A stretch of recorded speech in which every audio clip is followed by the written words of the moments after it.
Hello, I hope you've had a good week. This week I wanted to talk to you about a mineral that's really important for women's health, and that is iodine. So maybe something you've thought about before, maybe not. It's not quite as sexy as something like magnesium, where you can sort of get quite immediate relief for things like headaches or cramping or poor sleep. Take a magnesium supplement, they can be quite effective. Iodine is one of those things that can become deficient, and we don't really know that we're deficient in it until it starts to affect things like our thyroid function, but something that is really important for women's health because of the role that it plays in thyroid function. So I wanted to introduce it briefly and just make you aware of the fact that it is a really common deficiency in Australia. So Australia is considered an iodine depleted country, and there's a few reasons for this. The soil is a big one. It's quite depleted in the soils. It's also, we live in a country where iodine-rich foods aren't necessarily hugely common in our diets. And also there's lots of things in the environment and other types of foods that can impair the utilization of iodine in the body and mean that we're not necessarily using the iodine that we might be getting through things like our food. So really important to think about because, as I mentioned, it's important for healthy thyroid function, particularly important for women that are sort of in that fertility, sort of having baby stage, because it can then go on to affect the child. But for even women that are sort of past that stage, it's really important for all aspects of thyroid function, which basically affect sort of every metabolic role in our body and things as well. So anyone that's had problems with thyroid function in the past will know how terrible they can feel when their thyroid's not working optimally. So some of the best sources of iodine, and in Australia our main source of iodine is from bread. So this is where a lot of people can start to have problems because a lot of women that are on health journeys these days may be avoiding certain types of food because things like bread or gluten aren't making them feel very good, and so they're cutting it out of their diet or maybe not necessarily having it very often. So that is the main source of iodine in our diet through fortification. So the government fortify iodine because we don't have a lot in our diets and in our soils.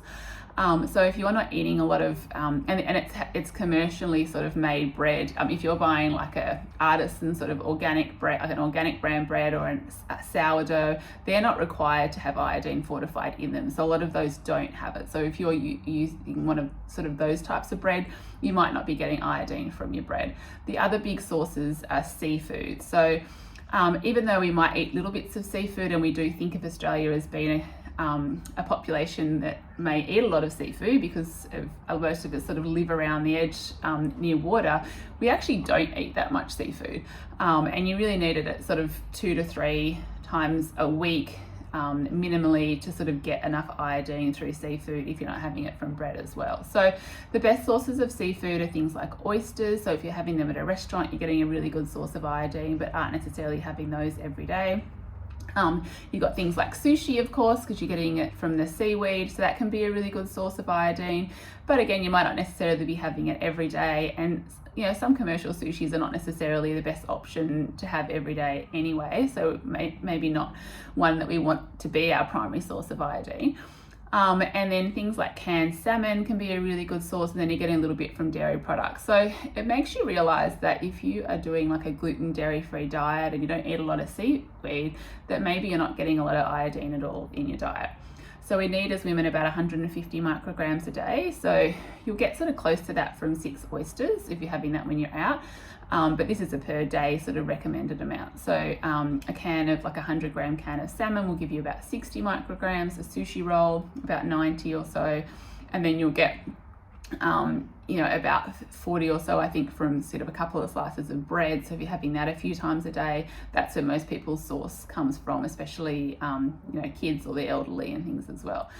So they're the main dietary sources. And then the other consideration when it comes to the depletion of iodine is the fact that there's lots of things in our diet and our environment that can interfere with the utilization of iodine by the thyroid gland. So these are called goitrogens, and there's actually lots of healthy foods that are natural goitrogens. So those really fantastic group of vegetables, which is the brassica family, the cabbage family, are dietary goitrogens, along with soy is another big one as well. There's also phenolic compounds that are in like colourful fruits and vegetables that can also act as dietary goitrogens, and they're more of an issue if you are iodine deficient. So if you're someone that sort of eats a balanced diet, your iodine levels are okay, you can get away with having some raw kale and soy and things and not have an effect on your thyroid function. But if you're already iodine depleted and you're having a lot of things like raw kale salads or raw Brussels sprouts or lots of sort of raw things from the cabbage family or tofu and things like that, then potentially they can be impairing the utilization of iodine and then in turn having an effect on your thyroid function. And then there's also lots of dietary goitrogens, and this is a big one for us in Australia too, because we do have chloride and fluoride in our water, and because they sit in the same, they're halogens, they sit in the same spot on the periodic table, they can displace each other. So things like fluoride in the water and chloride in the water they use for as the antibacterial properties and things can displace the utilization of iodine. So even if you are having iodine in your diet or you're not having too many goitrogens, there could be other things in the environment that are impairing the utilization of iodine in your body. So that's another thing to be considerate of. So quite a few things going on there.